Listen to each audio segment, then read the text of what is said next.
नमस्कार मेरे श्रोतागण। मैं आज आपको ग्रहों के रत्नों के बारे में जानकारी दे रही हूँ कि देखिए आपके किस ग्रह से आप प्रभावित हैं, आपकी कौन सी राशि है, आपके कुंडली में कौन सा रत्न आपको धारण करना है। ये कुंडली के जो धर्म स्थान होते हैं, प्रथम, पंचम और नवम, इनके स्वामियों का रत्न आपको धारण करना चाहिए। तो आपकी कौन सी लग्न है, आपके प्रथम भाव में, पंचम भाव में कौन से ग्रह है, उनसे संबंधित रत्न आपको धारण करने के लिए ज्योतिष लोग बताते हैं। तो आप कभी भी बिना योग्य पंडित से परामर्श बिना लिए किसी रत्न को धारण आपको नहीं करना चाहिए। आप योग्य पंडित से पहले परामर्श ले लीजिए कि आपको कौन सा रत्न सूट करेगा, कौन सा रत्न आपको शुभ होगा। इस बारे में जानकारी लेने के बाद ही आपको रत्न धारण करना चाहिए। आपका यदि सूर्य ग्रह प्रथम भाव में, पंचम भाव में या नवम भाव में 5 नंबर की राशि आती है, या आप सिंह राशि के हैं, तो आपको माणिक धारण करना चाहिए। माणिक आपके आत्मा की शक्ति के, आपके जो राशि है उसको बलि करता है। आपकी राशि के जो आपके स्वभाव होते हैं उन स्वभाव को वो अच्छा करता है। और रत्न पहनने से आपको एक सकारात्मक ऊर्जा का प्रवाह आपके शरीर में होता है। रत्न आपके अच्छे होने चाहिए।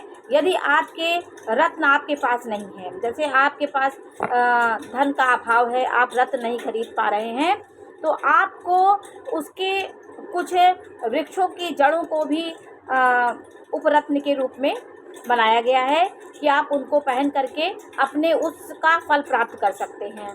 तो आप सूर्य रत्न माणिक होता है। यदि आप सिंह राशि के हैं तो माणिक आपके पास नहीं है, तो आप विल्व मूल की जड़ सोने में आप पहन सकते हैं। विल्व क्या होता है? बेल की जड़ को आप एक कपड़े में बांध करके अपने बाजू में या गले में कहीं भी आप उसको धारण कर सकते हैं। विल्व मूल या विल्व, आपको विल्व मूल एक होता है, विल्व मूल आप बोलेंगे तो आपको मिल जाएगा।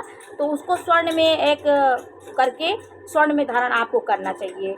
और आपका मोती, आपका चंद्रमा से प्रभावित है, आपके प्रथम भाव में, पंचम भाव में, नवम भाव में अगर चंद्रमा आ रहा है और आप कर्क राशि के हैं, तो आपको मोती रत्न धारण करना चाहिए। यदि मोती आपके पास नहीं है, मोती आपके पास नहीं हो पा रहा है, आप मोती नहीं खरीद पा रहे, तो खिरनी की जड़ होती है, खिरनी की जड़, खिरनी एक जड़ होती है, उसको चांदी में उसको धारण करके उसका जैसे चांदी का लॉकेट हो या चांदी का ताबीज में अंदर डाल कर उसको आप पहन सकते हैं।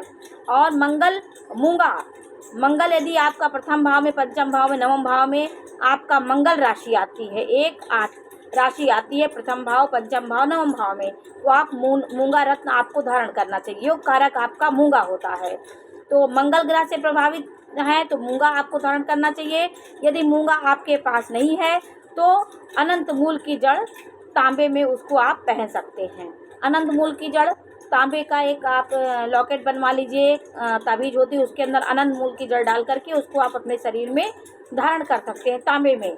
और बुध ग्रह यदि आपका प्रभावित है, जैसे आपका प्रथम, पंचम, नवम में 6 और 3 नंबर की राशि है, तो आपको पन्ना धारण करना चाहिए। पन्ना नहीं धारण कर पा रहे हैं तो विधारा की जड़ होती है।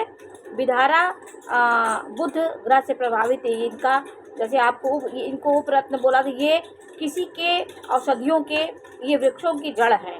इनको आप धारण करने से आपको पन्ना का फल मिलेगा। जैसे विधारा की जड़, उसको आप स्वर्ण में पहन सकते हैं, स्वर्ण में करके आप ताबीज बना करके या उसको किसी चीज़ में उसको धारण कर सकते हैं आप।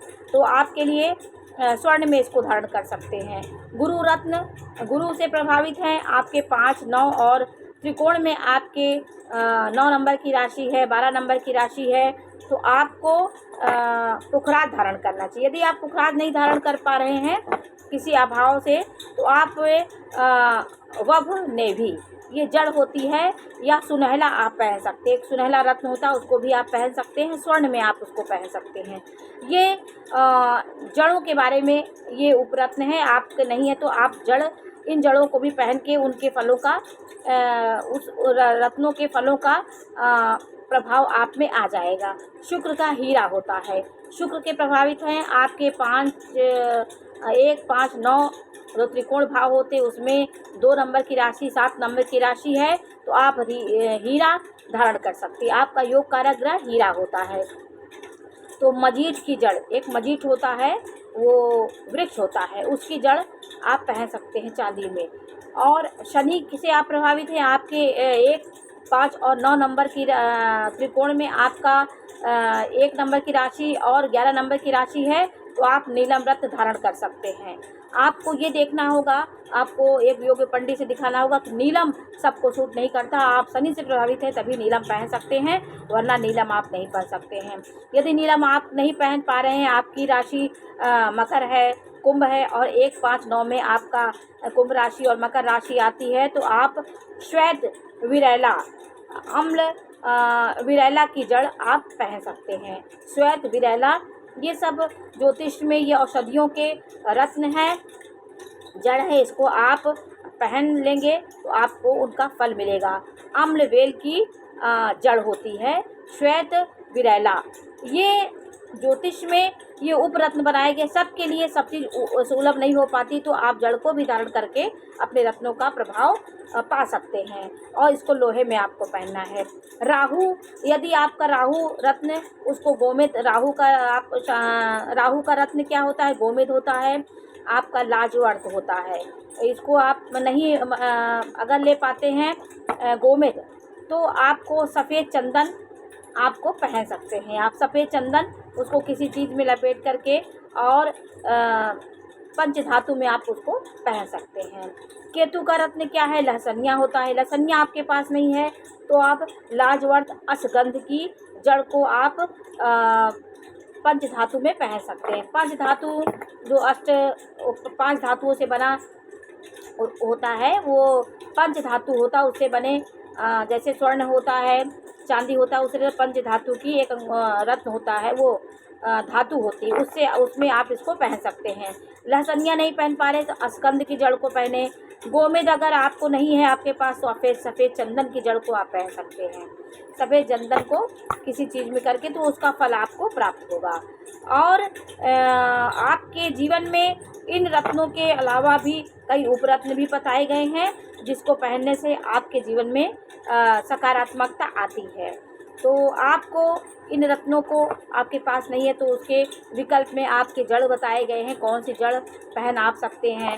पहले तो हर व्यक्ति हर चीज़ में सक्षम नहीं होता था, उस किसी के पास है तो सही ज्योतिष जो होता है, जो योग पंडित होता है, वो किसी को हतोत्साहित नहीं करता। आपके पास रत्न नहीं है, आपके पास जैसी आपकी सामर्थ्य उसके अनुसार आपके जड़ों को भी आप उपयोग कर करके रत्नों का प्रभाव पा सकते हैं। तो आज मैंने आपको इनके बारे में जानकारी दी कि कैसे रत्न आपके पास नहीं है तो आप किस चीज़ में आप इसको पहन सकते हैं और किस धातु में पहन सकते हैं, इस बारे में मैंने आपको जानकारी दी। ये जानकारी आपको कैसी लगी हमें अवश्य बताइए।